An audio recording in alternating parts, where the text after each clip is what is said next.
Saludos cordiales a todos y todas los que estáis allí en el aparatillo escuchando a ver qué tontería decimos hoy. Venimos con la saca cargada. Está conmigo Juan Agreló, que es mi compi de estas aventuras, estas disertaciones sobre los mundos de Apple.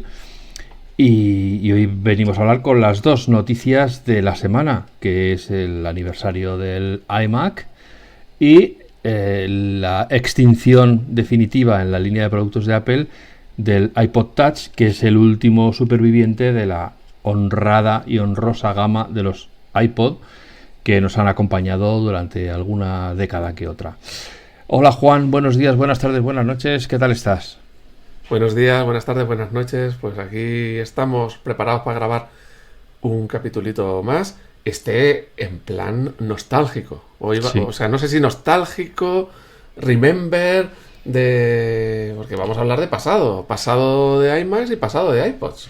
Como se suele decir, son cosas que te remueven por dentro, porque las dos cosas, tanto el iMac como el iPod, pues en mi caso por lo menos los tengo asociados a momentos para los que seguimos la tecnología muy felices, muy excitantes, muy de esos de los que tu equipo va ganando, ¿sabes? Que presentan un producto que dices, joder, esto sí que... Esto los contrarios no lo tienen, así que hoy por lo menos brindamos por lo que tenemos y ya mañana saldrán los imitadores a decir que no es para tanto, que eso ya existe. Bueno, aquí vas a tener que hablar, hoy vas a tener que hablar mucho tú, porque claro, yo en esa época no había nacido. Entonces... hablo de oídas, tú lo viste. Claro, eso te lo enseñaban en fotos, claro. Sí, por eso. Por suerte en internet puedes encontrar mucha información. Claro, y puedes ver puedes ver las presentaciones. Para los que sean de la edad de Juan, os puedo decir que en aquella época hubo una época en la cual Apple nos convocaba a los periodistas a las propias oficinas, y allí en un salón, creo que ya lo he contado en alguna otra vez, pero bueno, en un salón con un feed de satélite veíamos la Keynote, los periodistas, y luego había pues un agape en la parte de atrás. O sea, las oficinas de Apple en aquel momento estaban en un edificio gigantesco en las afueras de Madrid, en Alcobendas, y la sala de reuniones, pues no sé, a lo mejor éramos 20 cubriendo la actualidad de Apple, o sea, para que os hagáis una idea de cómo ha cambiado. Luego, si querías revisar la Keynote, para que querías hacer un artículo sobre lo que había pasado, lo que no había pasado, lo que te había gustado, lo que no, entonces Apple te mandaba una cinta VHS con la Keynote, que luego tenías que devolver, porque era propiedad de Apple. O sea, no es que tengamos una estantería llena de VHS con las Keynotes de Apple, luego tenías que devolverla a Apple. Luego Apple fue creciendo, precisamente a raíz de estas cosas, que es donde vamos a hablar hoy. Empezó a despegar, a presentar productos que todo el mundo quería, empezó a entrar dinero en las arcas, y entonces ya Apple organizaba keynotes en París o en Londres, donde nos llevaba a los periodistas a verlas en grandes pantallas, para, pues eso, a lo mejor había 400 o 500 periodistas de toda Europa allí, unos tuiteando, otros escribiendo en directo en el periódico, otros tal. Desgraciadamente para vosotros, yo siempre quise disfrutar de esos momentos y nunca escribí nada en el momento. De hecho, yo creo que si me invitaran ahora a una de esas keynotes, probablemente, o sea, podría hacer cosas antes y podría hacer cosas después, pero durante querría estar atento a lo que está pasando. Yo esa gente que está desde el principio tuiteando como locos cada frase que se dice, pues me da pena, o sea, porque vale, lo considero. No la disfrutan. Bueno, y ese es el motivo. O sea, han estado allí, pero no lo han disfrutado. Ese es el motivo por el que no hacemos ahora seguimiento de las Keynote en directo. Claro, es que para poder disfrutarlas sin tener que estar atendiendo a un montón de cosas, a comentar, a tal y cual, porque ni las disfrutamos nosotros ni las disfrutarían nuestros oyentes. Entonces yo creo que es mejor las disfrutamos en directo y cuando acaban, entonces hablamos. Claro. Primero que hablen los mayores y luego hablamos los niños. Como varón estereotipado, yo no puedo hacer dos cosas a la vez. Entonces, o veo la Keynote o escribo tal. Y entonces, bueno, a lo que he llegado es en esta última, en nuestro canal de Telegram, pues eso, poner algún chascarrillo que otro al hilo del... Pero en plan frase en los silencios, o sea, que nadie espere que estemos allí, venga. Como tú sabes cuando pones la televisión o estás oyendo un partido de algo en la radio y los comentaristas se ponen a hablar de otra cosa. Mientras no está tiene nada sucediendo el partido y tú te desesperas porque lo que quieres es oír el partido, no a esos 2 o 3 o 4 tíos hablando de sus cosas. Bueno, eso a ver, yo te voy a decir una cosa, me desnudo aquí ante todos, a mí no me gusta el fútbol. Y entonces, claro, yo me imagino que los comentaristas hablan entre ellos porque debe ser tan aburrido que tienen algo que entretenerse, Claro. ¿no? Sí, no, por eso. Entonces, no, se ponen a recordar pues cuando Menganito estuvo en no sé dónde y fíjate cómo nos recuerda en su ataque o en su... Bueno, pues ya está. Y no sé si en el baloncesto lo harán igual. Desde luego en el tenis, ¿no? El tenis es un deporte de pocas palabras. Solo es sí, no, tius. Pero... Bueno, y ahora las keynote de Apple, como son grabadas y son comprimidas, que van al grano, Bueno, tintan, no da tiempo ni a respirar, como quien dice. No. Esto ahora Antes no, daba es que tiempo. por eso es que además, bueno, a lo mejor hay gente que ha escrito, que ha estudiado mecanografía y escribe sin mirar al teclado, pero yo en cuanto escribo un poquito pierdo la posición de las manos y tengo que mirar al teclado. Entonces, si miras al teclado, te has perdido algo. Claro. Ya hay algo que no es. Antes por lo menos teníamos ese tiempo de que si sube el presentador, que si los aplausos, que si los silbidos de viva, no sé qué, has presentado una pestaña se te ha caído al suelo, qué bonito, un aplauso, pues ahí daban muchos tiempos, pero ahora, Claro, ahora vamos a ver. que daban paso a alguien que iba a hacer una demostración, el tío salía andando por un extremo del escenario hasta que cogía el punto central, tal, pues y luego se volvía a ir, pues ahí podías hacer cosas, pero es que ahora no ha lugar. Entonces, bueno, el caso es que este podcast enlaza directamente con uno anterior que habréis escuchado, que en el que hablábamos de los ratones de nuestra vida. Y también hablamos de cómo eran los ratones antes del iMac y cómo han sido después, ¿no? Como el iMac, para los que hablamos es igual que escribimos, el iMac, primero el Bondi Blue incorporaba un rediseño radical, valga la redundancia de las R's, que era esférico, era circular, era redondo el ratón en vez de estos trapezoides que suelen ser. Ahora, bueno, pues son más ovalados y tal cual, pero aquello lo llamaban el disco de hockey y era redondo. Y bueno, ya en aquel momento ya hablamos, pero tenía las mismas prestancias de fabricación que el iMac, que revolucionó toda la fabricación de ordenadores porque usó plásticos translúcidos dejando ver el interior de las máquinas. Vale, vamos a poner orden. Venga, vamos a hablar del iMac. Llámame al orden. ¿Qué supuso la llegada del iMac en el año 97? ¿Correcto? 98. El 5 de mayo de 1998. Vale, ahí estamos en una situación...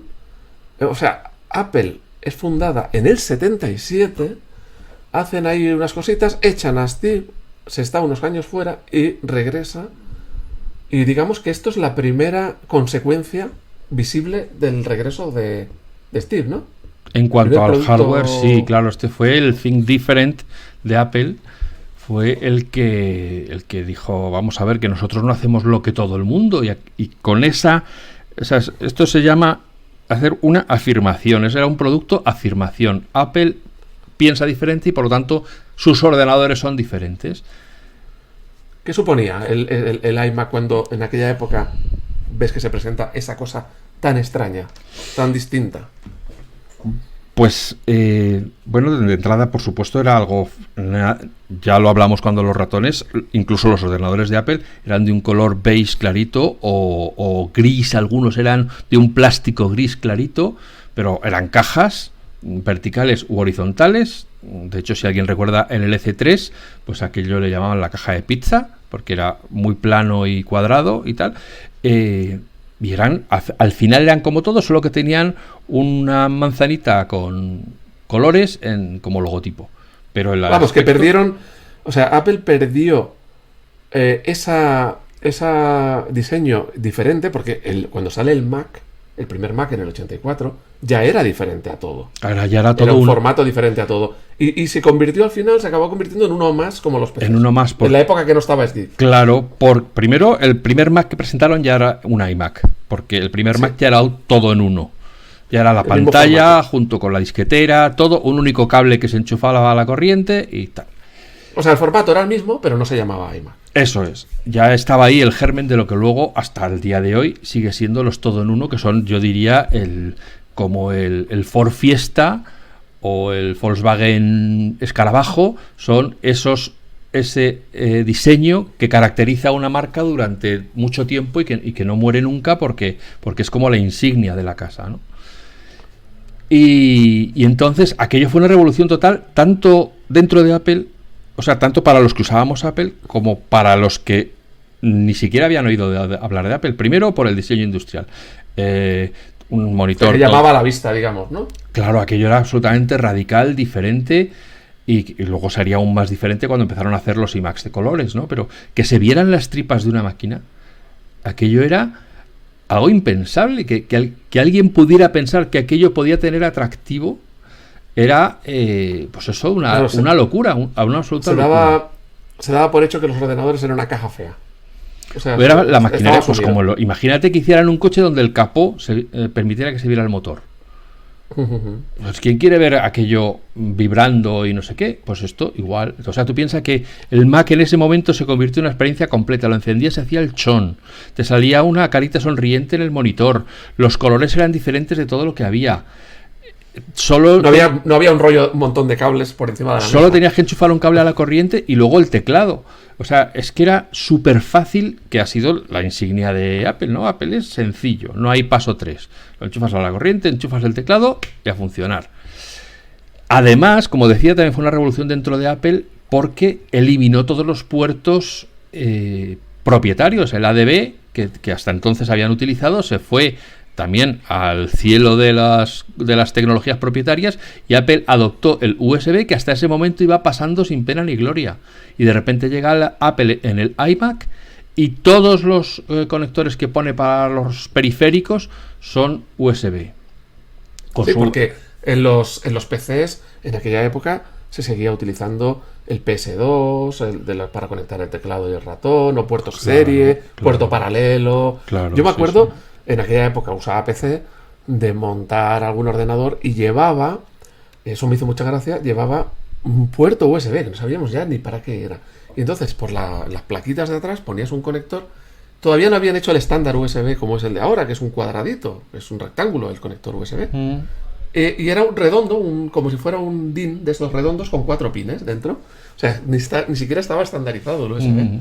O sea, en el mundo de PC era como algo extraño. Algo extraño, que nadie sabía exactamente para qué seguía, porque como siempre no han querido dejar nunca atrás, pues han ido cargando de puertos obsoletos. El PS2, el serie, el paralelo. Que lo único que consiguen es que todo vaya mucho más despacio en el mundo del PC. Y entonces aquí en aquel momento, ya sé que parece increíble, pero aquello, como suelen decir los repipis, capturó la imaginación de los fabricantes de software, los fabricantes de hardware, tal, porque de repente había algo que la gente recordaba. Es que antes veías un PC, o sea, que un PC quiere decir personal computer, o sea, los Mac son PCs, solo para por si alguien... digamos, cuando hablamos de PC es el que usaba Windows. Pero pero en cualquier... hasta ese momento tú veías un ordenador personal y eran todos iguales. O sea, te tenían que vender lo que había dentro, te lo tenían que encender y enseñarte cómo funcionaba el Mac para que tú supieras diferenciarlo de otro.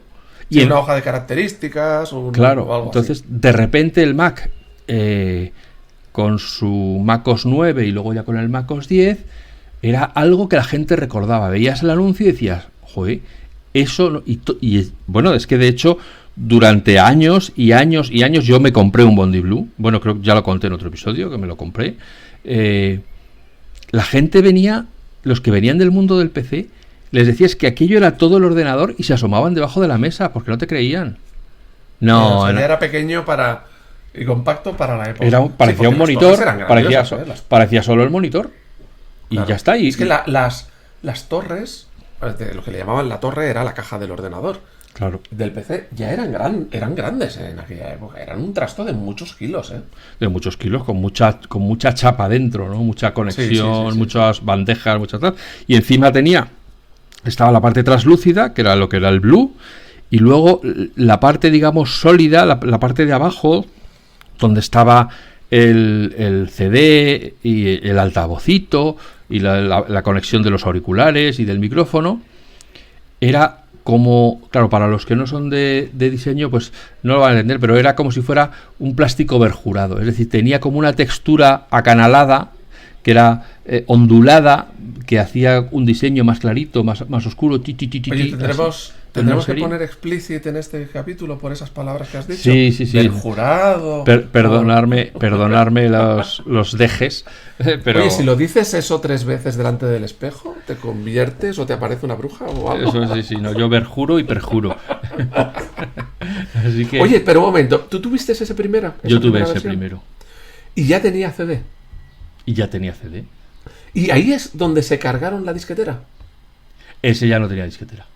O sea, vamos, era un doble salto mortal. No, es que en aquella época se dependía de la disquetera, el mundo PC. Y se cepilló, o sea, que fue una de las cosas curiosas, ¿no? Porque Steve Jobs se cepilló el PC, o sea, se cepilló el disquete, apostando por el CD, pero luego, sin embargo, no vio venir la época de las grabadoras de DVD. Y aquí se quedó el EMAC y toda una era un poco con el pie cambiado. Pero en aquel momento, por eso se cargó los puertos propietarios. Todo pasó a USB y luego a FireWire. Se cargó la disquetera. O sea, se cargó, por supuesto, todos los materiales tradicionales de construcción. Hizo el ordenador ovalado con un asa por arriba para poderlo llevar. Todo integrado, todo perfectamente ensamblado. O sea, para mí, lo más arriesgado de toda esa apuesta que hizo Steve era lo de la disquetera. Porque pensemos que llevábamos arrastrando los disquetes desde el año 84, 85, a lo mejor ese formato de disquete, un montón de años, que no evolucionaban, siempre estaban atascados en el 1 MB,44, no evolucionaban, y aquello era como palabra de Dios. O sea, el disquete era sagrado, se usaba para todo, que ya en aquella época era obsoleto porque era muy pequeño. Había muchos programas que eran 30 disquetes, 40 disquetes y tenías que ir cambiando. Claro. Y sin que hubiera pendrives, no había pendrives en aquella época. No, claro, no. Y viene Steve y se carga el disquete. O sea, claro, y entonces el sistema operativo viene en un CD, en un disco óptico. Y antes el sistema operativo venía en disquetes, y te iba saliendo la pantalla. Inserta el disquete 1 de 6. Expulsaba el disquete y metías el 2 de 6. Expulsaba el disquete y metías el 3 de 6. Cualquier error en esos disquetes, para que la gente lo entienda, ese 1 mega, que yo creo que habrá mucha gente de los que escuchen este podcast que no se hagan ni siquiera una idea de cuánto es. Pero en el estudio en el que yo trabajaba entonces, yo tenía mi disquete y mi compañera tenía su disquete. O sea, en mi disquete ponía mi nombre y en el suyo ponía su nombre, y yo mis trabajos los guardaba en mi disquete.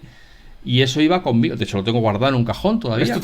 Era tu almacenamiento personal. Sí. Tu nube. Sí. Era mi disco USB de 1,4 megas. Y ahí van los documentos los de texto, lo que necesitara guardar, la ilustración que había producido, etcétera.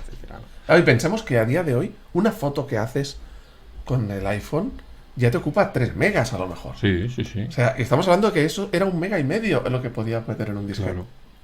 Y aún así, porque ya para la época estaba obsoleto, Apple, o sea, Steve sale con el iMac, con el diseño revolucionario, tal y cual, y se carga la disquetera. Para mí eso tuvo que...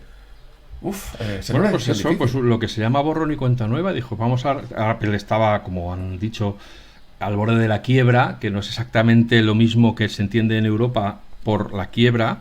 Pero bueno, estaban a punto de decir, ya no podemos pagar, no ingresamos suficiente para los gastos que tenemos, y dijo, pues aquí hay que reinventar la empresa o cerrarla definitivamente, que es lo que decía Michael Dell, que lo que él haría sería cerrar la empresa y devolverla devolver el dinero a los accionistas. Bueno, pues Jobs dijo, de la primera parte te la compro, vamos a reinventarnos.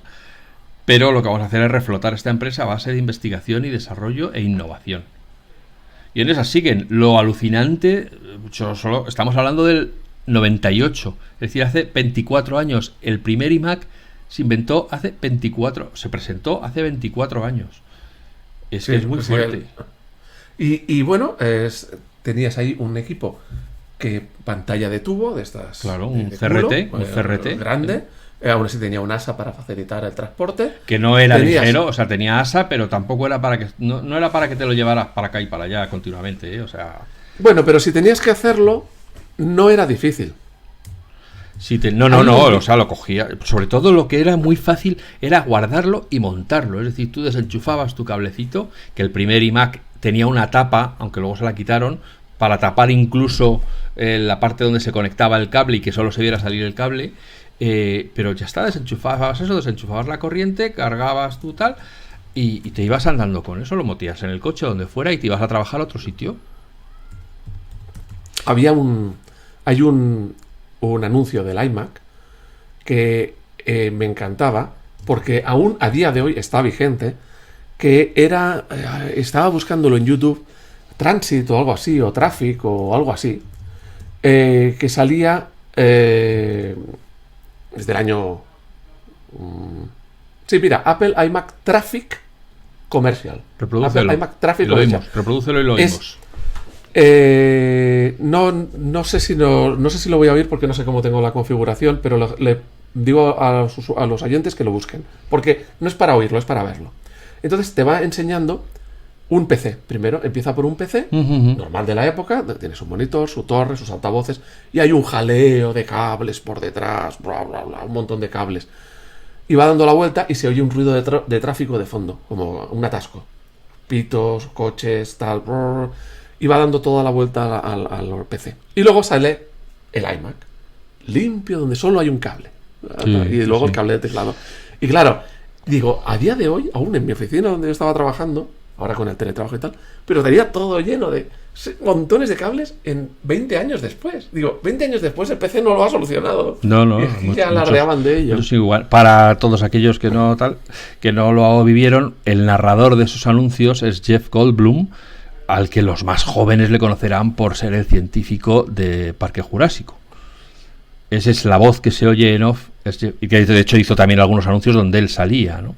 Si buscas por Jeff Goldblum iMac, pues te saldrán algunos anuncios donde él salía hablando de lo complicado que era el PC y lo sencillo que era el iMac. O sea, Steve Jobs planeó esto como una reinvención total, buscó una cara conocida, que es de un maquero declarado, Jeff Goldblum, en aquella época. Ahora ya no lo sé porque ya está mayor, ya no sé, seguramente ya lo usará su secretaria, no él, y el nuevo ordenador, y eso en el 98.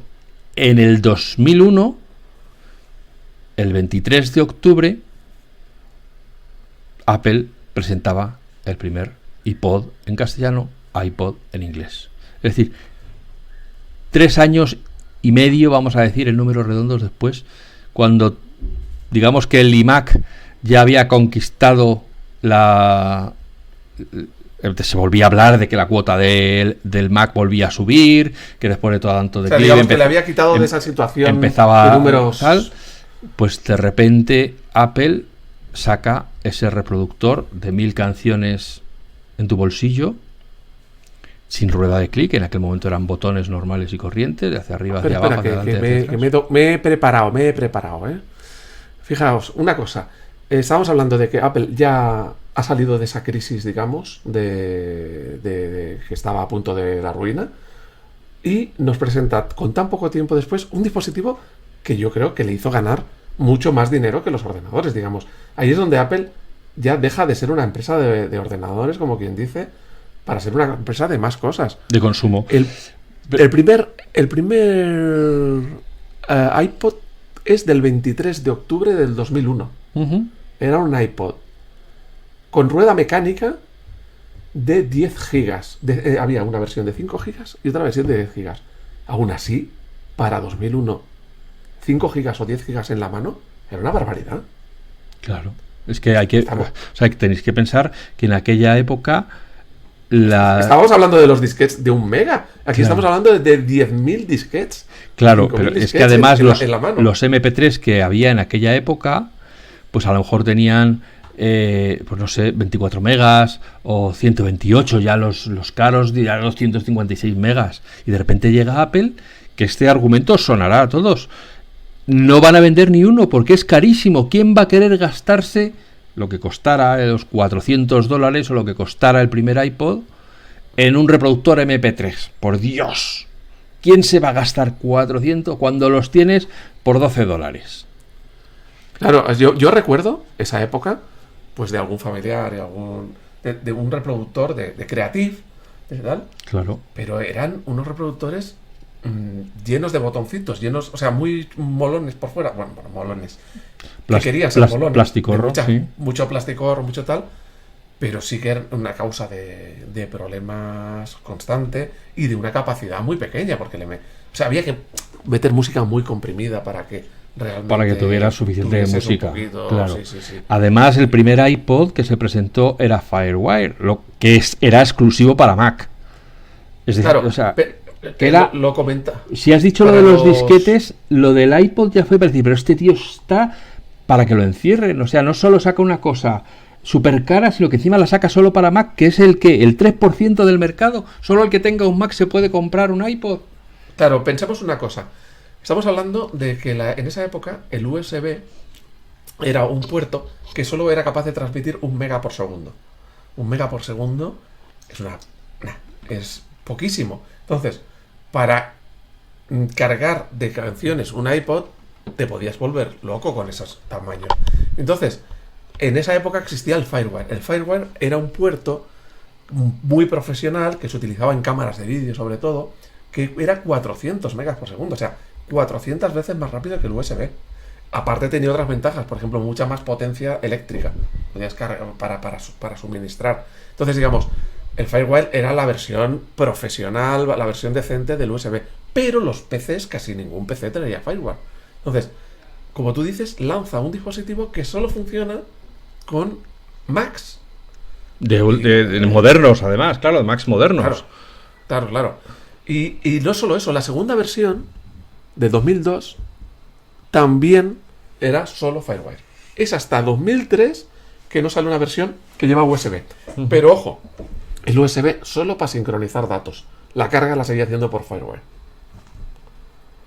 Sí, así que fijaros, si el iMac se presenta en mayo del 98 y el iPod se presenta el 23 de octubre de 2001, fijaros en 3 años la vuelta que le había dado Apple a su agonizante negocio de ordenadores, ¿no? Porque el iPod fue una revolución. O sea, fue con lo que ganó dinero. Fue, bueno, como he dicho, le costó despegar, porque claro, una cosa solo para Mac, se convirtió en un instantáneo objeto de deseo. Pero yo creo, a España no sé si llegó el primer iPod, pero lo que sí sé es, claro, cuando llegó a España, cuando se empezó a vender en España, todos los periodistas, ahí ya esto era un reproductor MP3, ya no se trataba de ordenadores que necesitas saber manejarlos, esto era muy sencillo, y Apple te mandaba, si no tenías Mac, te mandaba un Mac y el iPod, para que pudieras usar iTunes, que es lo que necesitabas para transferir la música, para sincronizar las cosas, ¿no?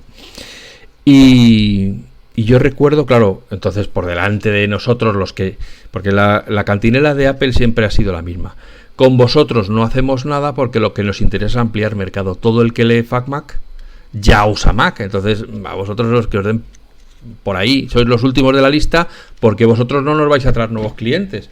¿Quién nos interesa que nos saque tal? Pues El País, El Mundo, las revistas en aquella época, pues no sé, Época, Tiempo, todas esas, muy interesante, esas que son las que lee la gente que usa un PC y que son donde vamos a encontrar nuevos clientes que pueden decir, mira, esto pues me lo voy a probar. Entonces, cuando por fin fue bajando la lista de gente que había probado, estaba además por delante de nosotros, en aquella época estaban las revistas impresas, o sea, Macworld, Macformat, todas las revistas en papel que la gente que quería tal, y luego ya llegábamos las webs. Ya era así un aspecto amarillento del humo del tabaco y todo eso, ¿no? Por eso. No, afortunadamente te mandaban siempre unos auriculares nuevos. Porque si no, pero bueno, con la cera de todos los anteriores. A lo que iba, recuerdo perfectamente como he dicho con el iMac, la sensación de absoluta transformación que fue calzarme los auriculares y y salir andando con el iPod, salir andando, oyendo música, tío. Es que durante horas me puedo ir de Barcelona a Cádiz sin repetir una canción. Bueno, yo tengo que decir que yo tengo una fonoteca muy amplia, ¿no? Entonces también recuerdo, como hemos hablado, que por mucho FireWire, si de repente podías llenar el iPod de 5 gigas o de 10 gigas y tenía que hacer la primera transferencia de iTunes hasta que se copiaba todo, aún así pasaba tiempo, ¿no? Y lo que quieres cuando llega un producto de Apple es empezar a usarlo inmediatamente. Entonces aquella espera agónica, viendo el termometrito mientras iba copiando las canciones más rápido de lo que te daba tiempo a leerlas, pero no acababa nunca. Y tenías al lado el botón de cancelar, que te permitía interrumpir la copia, y entonces lo que ya se hubiera copiado se quedaba. Al final le apreté el botón de cancelar y salí andando con eso. Me acuerdo, pero es que como si fuera ayer, que bajé andando los 3 pisos, porque como iba con los auriculares no tenía ninguna prisa en llegar al coche, que es a donde me iba.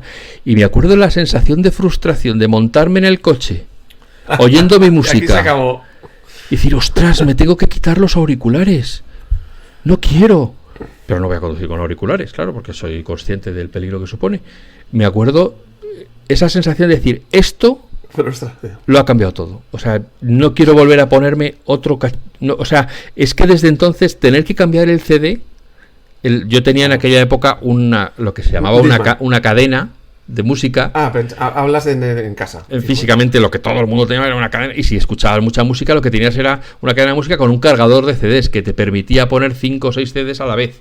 Y la propia máquina iba, si le ponías en aleatorio... Yo eso lo he visto en los coches, pero en pues casa en los no. coches. Eras de comodones. Comodón. No, porque si escuchas mucha... Sobre todo, no es que escuche mucha música, es que además me gusta escuchar música muy diversa. Entonces yo no me voy a poner... O sea, si me pongo un disco entero de un artista, pues... Te cansas. Pues sí, pues no hay... Normalmente es muy raro que todas las canciones de un disco sean buenas. Sin embargo, si las vas escuchando intercaladas, pues sí que vas a escuchar el disco entero. Sí. Entonces, bueno, pues es desde entonces todo eso de la maquinaria, sacando un disco y metiendo otro. Esos segundos sin música cuando lo tienes todo metido en un disco duro que te cabe, como decía la publicidad, en el bolsillo, en tu oreja, que te suena en el centro de la cabeza. Sí. Bueno. ¿Tú qué tuviste? ¿El primero? No, el primero no. A mí el que me mandó Apple yo creo que ya tenía rueda de clic. Y yo creo que una de las cosas más interesantes, tú que lo has vivido era el tema de la velocidad y la sencillez con la que buscabas en el menú, todo respondía rápidamente, para ir aquí, para atrás, adelante, hasta canciones. No, por eso es que era... Porque los otros, yo recuerdo de otros MP3 que era una pantallita pequeñita donde se veía el nombre del fichero .mp3 y ahí se acababa. Claro. Aquí no, aquí tenías el nombre del artista, el nombre de la canción. Podías buscar como es un poco como es música ahora, ¿no? Por artistas, por canciones, no sé si por estilo, por listas, por tal, por cual, o sea, te hacía la vida mucho. O sea, yo siempre he tenido las listas de reproducción. Entonces, si te apetece oír música clásica, pues te ibas a tu lista de reproducción de música clásica, donde habías arrastrado ahí todos los discos de música clásica en iTunes de tu ordenador, y ahí estaban todos otra vez copiaditos y listos para ponerlos en random. Pues tacata, en aleatorio. Uh-huh. Y fue verdaderamente un momento histórico que he experimentado un déjà vu cuando me he puesto los AirPods 2 que tengo ahora, ¿no? Esa sensación de decir, ostras, ya no hay cable. Joder, esto lo cambia todo, claro. Entiendo que haya gente que vaya a todas partes con sus AirPods puestos. Yo personalmente, por la configuración de mi pabellón auditivo, como se diga, pues no estoy cómodo durante mucho tiempo con los AirPods ni con ningún otro tipo de auriculares, ¿no? Pero efectivamente, haberse quitado en medio el cable lo puedo entender. Pues yo mi primer bueno, mío no, el primer iPod que probé era un concepto ya distinto, que era el Shuffle. Uh-huh. El primer Shuffle. El blanco. Shuffle era sí, solamente que yo sepa solo había blanco. Era como un pendrive, o sea, es decir, le quitabas la tapita y en una punta tenía un conector USB. Sí. Era un pendrive con un menú con 4, o sea, digamos, con las sin pantalla, para arriba, para abajo, sin pantalla. Entonces, tú ahí grababas la música. Yo lo tengo, ese. Y enchufabas los auriculares y le dabas a play. No había, podías random o ponías música al azar o una detrás de la otra. Esa fue la primera vez que lo probé y me encantó. Y sin pantalla ni nada, que decías, ostras, pero no puedes ir a elegir la que quieres y tal. Y bueno, pues si a lo mejor la mayor parte del tiempo dejas ahí lo que suene. Por eso se llama Shuffle, porque ya te barajaba él las canciones automáticamente, ¿no? Yo, además, ese, no sé si lo recordarás, porque creo que era un accesorio, o sea, quiero decir que se vendía con eso. O sea, lo probaste pero no lo tuviste. Ese lo probé, pero el que sí que tuve fue el siguiente. Bueno, pero espera, el Shuffle este... El Shuffle 2. Ah, pues ya no sé cuál es. El Shuffle primero, el blanco, que lo tengo yo todavía abajo en el trastero, tenía además una cuerda para que te lo pudieras poner en el cuello y lo pudieras llevar cómodamente. Pues el Shuffle 2 era uno como si fuera cuadradito, muy pequeñito, que llevaba una pinza. Sí. Y entonces tú te lo podías poner, pues digamos, en la camisa, en un bolsillo, como si fuera, pues eso, tenía una pincita. Ese era mucho más pequeño que el Shuffle 1. Y ese no me lo compré, me tocó, nunca me toca nada. Pues me tocó en un viaje, me acuerdo, un viaje a Málaga, volviendo, que paramos ahí con Seth, nos tomamos unas Coca-Colas y en el tapón de la Coca-Cola manda un SMS aquí, pues gana un Shuffle. Ya. Me lo mandé el SMS y me tocó. Y, hostia, fíjate, nunca me ha tocado nada y me tocó. Voy a y ese una cosa que no he contado nunca, porque eso es una cosa que me da un poco de vergüenza, pero en aquella época yo tenía un blog de la red de blogs que teníamos en FacMac que se llamaba Soundtrack Tunes, donde yo revisaba música de la iTunes Store y ponía el enlace para que la gente lo pudiera comprar, etcétera, decía que me había parecido, tal, no sé qué. Bueno, pues de repente un día me llegó un correo de iTunes o de no sé qué @itunes.apple.com diciendo que había ganado un iPod por el blog de Soundtrack Tunes, tal, no sé qué. Y yo me acuerdo que lo vi y dije, joder, esto tiene, qué mala pinta tiene. Es un sentido. Esto me quieren aquí levantar los datos, pero vamos, a un campeón. Y se lo envié a las Relaciones Públicas de Apple en España. Oye, Paco, he recibido esto. ¿Es un timo? Y el tío escribió o llamó o lo que fuera a la central en Inglaterra, en Londres, para ver si eso era verdad, y me dijeron, oye, que sí, que es cierto, que si yo fuera tú respondería, porque me pedían que les mandara mis datos para enviarme el iPod, y efectivamente me mandaron un iPod de estos de rueda de clic, like a champ. Pues mira, yo el Shuffle este lo he utilizado un montón, por ejemplo, para ir al gimnasio y tal, y como consecuencia de eso, pues alguna vez se ha quedado en el bolsillo, y fue a la lavadora, se lavó entero, siguió funcionando. O sea, digamos, años y años, lo usaba también mucho para podcast, metía podcast y para ir escuchando, y lo dejé de usar porque al final llegaron otras tecnologías, llegaba el iPhone y tal, pero vamos, funcionó años, jamás dio ningún problema, pasó por la lavadora, siguió funcionando sin ningún problema. Vamos, una maravilla esa. Creo que sin duda una de las causas principales de la extinción de los iPod, aparte de que lógicamente los teléfonos inteligentes han ido aumentando de capacidad y por lo tanto ya te permiten llevar tus fotos y tu música y tu no sé qué sin necesidad tal, fue iTunes. Era horroroso. O sea, una vez que iTunes empezó a coger todos los podcasts, los libros, las fotos, los contactos, por supuesto, la música, los vídeos, las películas, ¿no? Claro, tenías que enchufar eso al Mac. Pues tú sabes que iTunes fue una de las cosas que me acercó al Mac. Sí. Yo tenía PC y me bajé iTunes, era gratis, era de Mac, pero lo podías bajar al PC. Sí. Yo no tenía iPod, pero ostras, por fin un programa para gestionar la música bien. Elegías la música y le cambiabas el nombre del disco fácilmente a todos a la vez, lo clasificabas y empecé a usarlo en el PC para mi música sin tener yo ningún tipo de dispositivo de Apple. De dispositivo de Apple. Podías grabar los CDs fácilmente para hacerte un CD de música y tal. Y aquello fue un empuje a meterme en el mundo de Mac. El iTunes que tanto se denosta, para mí fue una cosa de las que me atrajo, porque me encantaba. Aquello era limpio, fácil, funcionaba, o sea, era otro mundo comparado con lo que había en la época en el PC. Sí, pero aquello fue engordando y le fueron añadiendo cada vez más funcionalidades y todo eso se tenía que sincronizar cada vez que conectas el iPod, el que fuera, y claro, se hacía, o sea, si habías tenido movimiento en tus listas y en tus músicas añadidas o en tus películas o en tus no sé qué, oye, que me voy de viaje, voy a añadir una película para ver en el viaje. Pues claro, llegó un momento en que el iPod también dejó de tener solo música y empezó a tener vídeo y tenías las fotos y podías hacer, o sea, incluso tenía juegos el iPod, o sea que y entonces todo aquello fue engordando y llegó un momento en que realmente, por lo menos a mí me daba pereza conectarlo al Mac, porque además en aquella época no estábamos hablando de los super Mac super potentes donde todo va tal, o sea, cuando conectaba y aquello se ponía a copiar, el rendimiento del Mac podía resentirse, ¿no? Y entonces, bueno. Y luego también salió un iPod.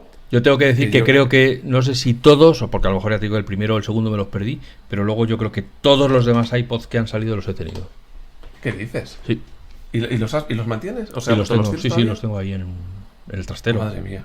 De hecho, es una pena verlos en el trastero porque dices, eran una pasada, qué bien que iba, tal. Pero dices, es que por mucho que quiera volver a usarlo, no tiene sentido porque es que ahora lo llevo en el iPhone, lo llevo en otro sitio. Claro. Y es que no me aporta nada. Si yo fuera de estos que me voy a andar 3 horas por el campo, o, ¿sabes? O 5, o me voy todo el día de excursión para no sé qué, yo sí me llevaría un iPod. O sea, si voy a estar solo, claro. Si me voy yo por ahí a recorrer el monte, un iPod de estos tontos que les dura la batería 5 días, sí me lo llevaría, porque es que no hay manera más cómoda ni más ligera, porque el iPhone es muy, muy molón, puede hacer muchas cosas, pero pesa mucho, es incómodo, sobre todo si lo tienes con pantalla grande. Pero lo llevas igualmente encima. Entonces, si lo llevas igualmente encima, ¿para qué quieres 2 cacharros? Es que si me voy al monte, lo que no quiero es tener el teléfono. Pero vamos, si yo fuera de esos, pero como no soy de esos, pues no me llevo. Pero, de hecho, he de decirte que de ese iPod Shuffle, el primero que tú te compraste, yo tengo algunos todavía sin abrir. Los tengo todavía en la caja. Madre mía. En su cajita ¿pero por de coleccionismo plástico o porque alguien te lo regaló o porque eras coleccionista? No, bueno, los mandaba Apple, sí. Y claro, vale. Cada vez que había una actualización, pues te mandaba uno para que lo probaras. Y sinceramente, pues había más Shuffle de los que apetecía probar, porque realmente a lo mejor no había ninguna novedad que le diferenciara del anterior, más que habían aumentado la capacidad o tal o cual. Claro, y entonces luego también salió uno, que es en el 2007, el Touch, que era al final un iPhone, porque en 2007 salió el iPhone, un iPhone que no tenía módulo de comunicaciones GSM, digamos. Sí. Tenía la pantalla igual, formato igual, todo igual. Tenía wifi, pero no tenía comunicaciones. Pero el resto era como un iPhone. El primer iPod se presentó en el 2001 y el iPhone se presentó en junio de 2007 en aquella famosa Keynote que todos tenemos grabada en la retina. Y el iPod Touch se presentó apenas 2 meses después. Si el iPhone se presentó el 29 de junio de 2007, Apple anunció el iPod Touch el 5 de septiembre de 2007. Al tiempo Correcto. Que bajaba el precio del iPhone.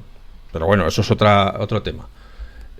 Aquí la ventaja era, bueno, en aquel momento yo, porque recuerdo un amigo que se lo compró, el iPhone era pues solamente en Estados Unidos, solamente con cierta compañía, estaba bloqueado, tal. Y el iPod Touch era una cosa libre, claro, no tenías ninguna compañía, ni tenías nada más. No tenía conexión de datos, era todo wifi. Claro, o sea que digamos, si quitamos la conexión de datos, era la experiencia más parecida a tener un iPhone. Pero, o sea, digamos, quitando de la parte.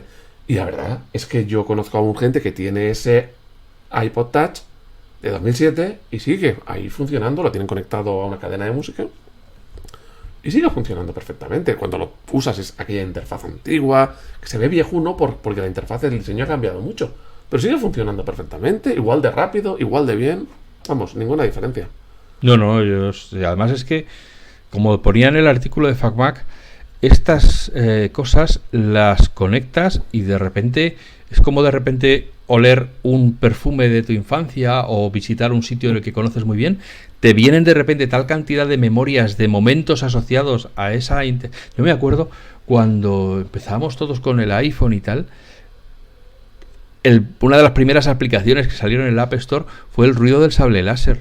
O sea, si tú ves a tíos adultos que se afeitan desde la patilla hasta el cojoncillo, haciendo el tonto con el iPhone en el aire, haciendo weon, weon, weon, como si fuera un sable láser, O que el iBeer, me acuerdo de aquella aplicación que era como la pantalla del iPhone se convertía en un vaso de cerveza y a medida que lo levantabas y hacías que bebías, pues eso se iba vaciando. O sea, son cosas que dices, pero tío, ¿cómo? O sea, lo ves ahora y dices, pero hay que ser infantiloide. Pero es que ese era el tipo de ilusión que despertaban estos dispositivos en la gente, igual que el iPod Touch, claro, que también tenía el App Store. Entonces, fue una cosa que, como he dicho antes, que capturó la imaginación. O sea, todo el mundo vio de repente unas posibilidades que hasta ese momento no se conocían.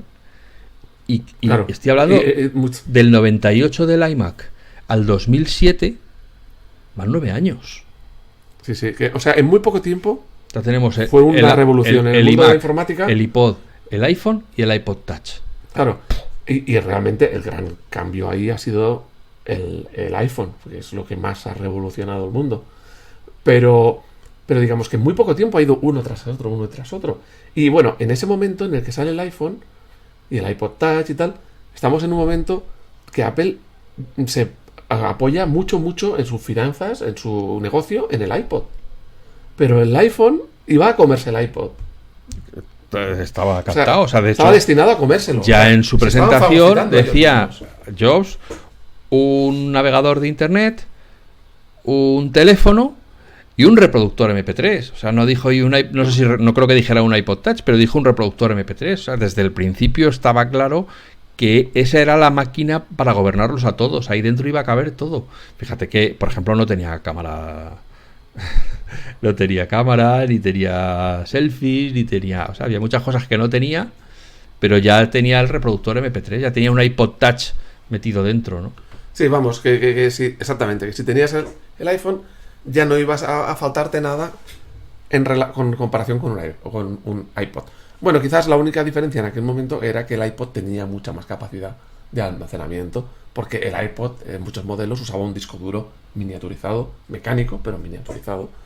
Entonces tenía más capacidad. Pero luego, bueno, a partir de que el iPhone se va popularizando, evidentemente cada vez tiene menos sentido el iPod.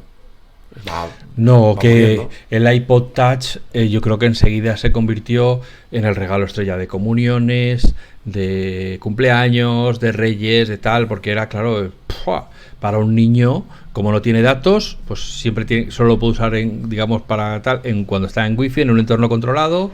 Y era súper versátil, porque claro, ahí sí que podías meter las películas, podías meter las series, podías meter la música. Era navegar por internet, la consola, mandar mensajes por iMessage. La consola de ocio por excelencia, ¿no? Sí. No, era bueno, ya te digo, yo nunca llegué a tener un touch, porque ya pasé a... Cuando salió el iPhone 4, pues me compré el iPhone 4, ¿no? Pero sí lo vi funcionar y tal, y era una...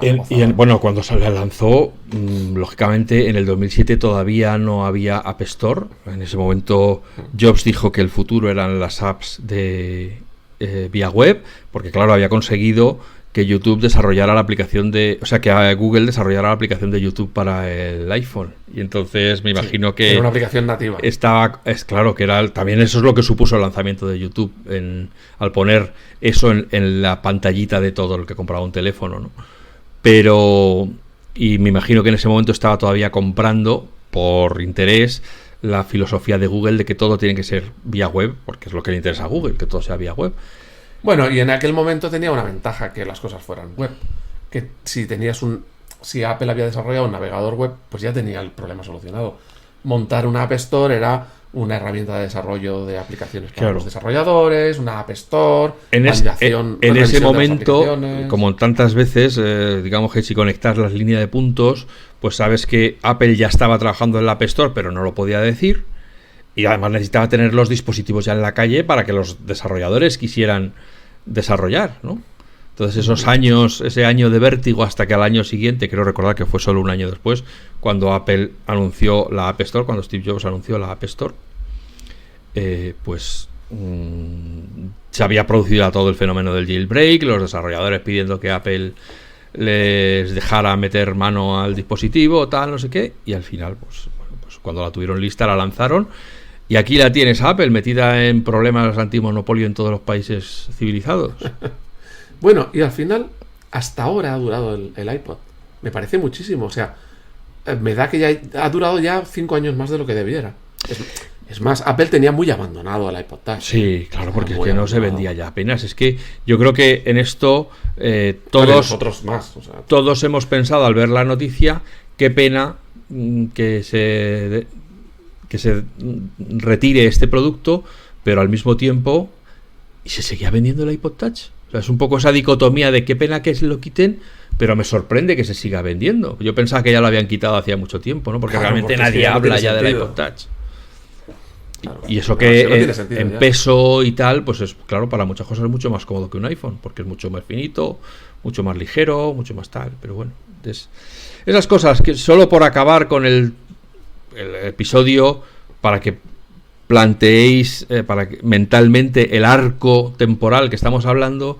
Como hemos dicho, el iMac se presentó en el 98, iPod en el 2001, iPhone en el 2000, iPhone y iPod Touch en el 2007, y en el 2011 Steve Jobs muere. En octubre de 2011 Steve Jobs muere. Es decir, en 13 años, del 98 al 2011, 13 años, digamos si veis las fotos y vais a internet y veis las fotos de la presentación del iMac, del Steve Jobs pletórico en la cima de su poder después de darle la vuelta a Apple, cuando ya no era cuando era el iCEO, ¿no? el ICEO que decían, ¿no? Hasta que todos estos lanzamientos que han cambiado el mundo en tantas formas que ahora no nos vamos a meter en ellas, pero que todos lo sabéis, hasta su muerte, solo 13 años después. Fijaos lo imponderable, lo imprevisible que es la vida y la muerte, ¿no? Que estás en la cima del mundo. Bueno, fíjate, el iMac, el iPod, el iPhone, el iPad, sí. Y casi todo. O sea, ¿qué ha salido después de que Steve Jobs cayera? ¿El Watch? El Watch ha salido. Y para mí la gran revolución, AirPods, sí. El M1. Para mí la gran revolución ha sido el M1. Pero el M1 ha sido una revolución, digamos, no los servicios. Es que esto me está recordando a la escena esa de la vida de Brian. ¿Qué ha hecho Tim Cook por nosotros? Bueno, pues hombre, con Tim Cook han salido el Apple Watch. Ah, bueno, sí, ha salido el Apple Watch. Y también ha salido los AirPods. Bueno, sí, los AirPods también. Y todos los servicios. Bueno, sí, claro. Música. Pero los servicios no han sido tan revolucionarios.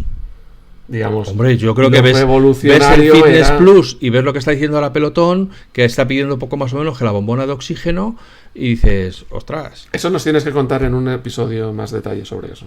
Bueno, ahora pues, no, porque no nos pues eso es muy fácil, porque como diría los fiscales de Twitter, la maldita hemeroteca, ¿no? Si tú ves cuando Apple anunció Fitness Plus y ves a todo el equipo de Pelotón diciendo toda la competencia es buena, esto es fenomenal para nosotros porque quiere decir que más gente... Ahora que han tenido que bajar los precios de los productos, que están pidiendo nuevas rondas de financiación, el otro día salió la noticia de que están buscando un comprador para que se quedara con parte de la acción de las acciones para poder tener efectivo. O sea, es una empresa que va a cerrar y bueno, pues eso. Entonces los servicios, el Apple Card, o sea, el Apple News. Evidentemente, una cosa que no se le puede reprochar a Tim Cook es que no sepa hacer dinero. O sea, sabe hacer dinero. Eso, sin duda. Y bueno, hombre, aquí ya irá en las valoraciones, solo por acabar, que nos estamos alargando mucho. Sí. Pero es verdad que quitando... de la vieja guardia, quitando Jonathan Ive, que efectivamente, pues una vez que no está Steve Jobs, que era, como él decía, su alma gemela, pues lógicamente, y todos los que hemos estado en el mundo Apple, hemos visto que una vez que le han quitado la brida a Jonathan Ive, pues MacOS ha tenido cosas de diseño discutibles, y iOS también ha tenido cosas de diseño con las letras y las tipografías tan finas y no sé qué. O sea que si dejas a un diseñador sin freno, sin que nadie le pueda sujetar, llega un momento en que se le va la mano porque se viene arriba, ¿no? Entonces, bueno, entonces es lógico que una vez que se le ha quitado su alma gemela, que además era el que tenía la autoridad para decirle esto no, darle otra vuelta, que yo creo que esto no lo veo, pues es normal que ya se sintiera incómodo o no suficientemente apreciado y haya cogido la pilla Diego. Pero Schiller se ha jubilado, o sea, tampoco la llegada de Tim Cook ha supuesto una ruptura con toda con todos los viejos, la vieja guardia de Jobs, ¿no? Sino que han seguido ahí en sus puestos, o sea que tampoco debe haber tantas tensiones, bueno, luego, o sea, quitando a Tony Fadell y al otro, el de los mapas, que se cagó en su propia tumba con su pifiada, ¿no? Que ahora no me sale el nombre. Bueno, pues a los que tuvisteis un iMac, bueno, el iMac no lo hemos dicho, pero el iMac sigue a día de hoy, el de 24 pulgadas, por lo menos. En colorines. Con sus colorines, que yo lo he visto en persona, no tengo, pero me parece precioso, me parece muy, muy, muy bonito. Muy bonito, súper fino, y yo creo que se puede establecer un paralelismo entre el iMac original de tubo, que acabó saliendo en colores, y este iMac que ha acabado saliendo también en colores. O sea que hemos vuelto al principio. Aunque ha cambiado el formato, el diseño. Bueno, han cambiado los tiempos, claro. Han cambiado concretamente un cuarto de siglo. Desde el 98 podemos decir que estamos en el 2023. Pues fíjate, 25 años después, pues lógicamente no puede ser igual que el primero que salió, pero yo creo que sigue siendo fiel a la filosofía del todo en uno original del primer Macintosh, es decir, la simplicidad como bandera. Aquí se habla mucho de que si saldrá el de 27, que si no, bueno, ya veremos. En principio se supone que no, pero ya veremos. Pero ahí está, el iMac después de 25 años prácticamente, ahí sigue. Y eso sí, el iPod no, porque el iPod ha sido absorbido, está dentro. Ha sido canibalizado por los otros productos. Claro. Y ya está. Y los que vivierais aquella época, pues habréis recordado muchas cosas muy chulas, muy sorprendentes, pues esas sensaciones, qué bien va esto, qué impresionante es este cambio. En aquella época yo me acuerdo, bueno, yo pasé a empezar a usar el producto de Apple en 2005, y sí que era como que lo mirabas cuando estabas en el mundo del PC y como, vamos, con admiración de qué bien hecho está esto, y vamos, era otro mundo. Era la época de evangelizar a los amigos y compañeros a que se pasaran, a que vieran el cambio. Sobre el iMac, para terminar, ya quiero decir dos cosas. Primero, tengo guardado por ahí en un cajón uno de los regalos de un Kinder Sorpresa. ¿Kinder Sorpresa? Porque, para los que hayan comido Kinder Sorpresa, saben que dentro viene un regalito que venía metido tradicionalmente en una especie de píldora de plástico amarillo. Bueno, pues sí. Llegado el caso, las píldoras de el Kinder Sorpresa empezaron a hacerse en plástico transparente, de manera que se veía lo que había dentro del yo eso lo achaco directamente a la influencia del iMac, a la aparición de las cosas transparentes. Y segunda cosa que iba a decir es que a lo mejor en vez de poner la sintonía habitual nuestra, tal vez deberíamos poner la del nodo.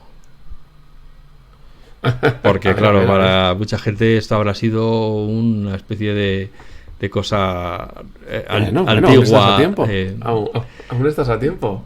Pues sí, porque hemos recordado muchas cosas antiguas, que si el disquete, que si los 5 gigas de almacenamiento, el puerto ADB, sí, claro, sí. Ahora los USB se compran por terabytes, o sea que fíjate. Sí. Bueno, yo quería haber hablado de muchas cosas, pero no nos da tiempo. No nos da tiempo. Todavía del iMac, o sea que algún día tenemos que volver a hablar, pero ya puestos en... Afortunadamente, como dice la expresión, días hay más que longanizas. De momento no nos vamos a ir a ninguna parte, así que pues lo siento por vosotros, queridos oyentes y oyentas. Estamos aquí. Si por casualidad lo que os hemos contado os ha también removido, os ha hecho recordar momentos, agradeceríamos que pusierais algún comentario en las redes o en la web de FacMac para que sepamos que coincidís con nosotros y que os ha gustado lo que hemos dicho. Y si no, no pasa nada, también, seguimos siendo amigos, nos escuchamos de nuevo muy pronto, como siempre, ahora que hace buen tiempo. Sed felices, sed buenas personas, salid con vuestro iPod a dar un paseo y disfrutad de la música sin interrupciones y sin pagar por ella. Y que, Juan, muchas gracias una vez más y nos escuchamos de nuevo muy pronto.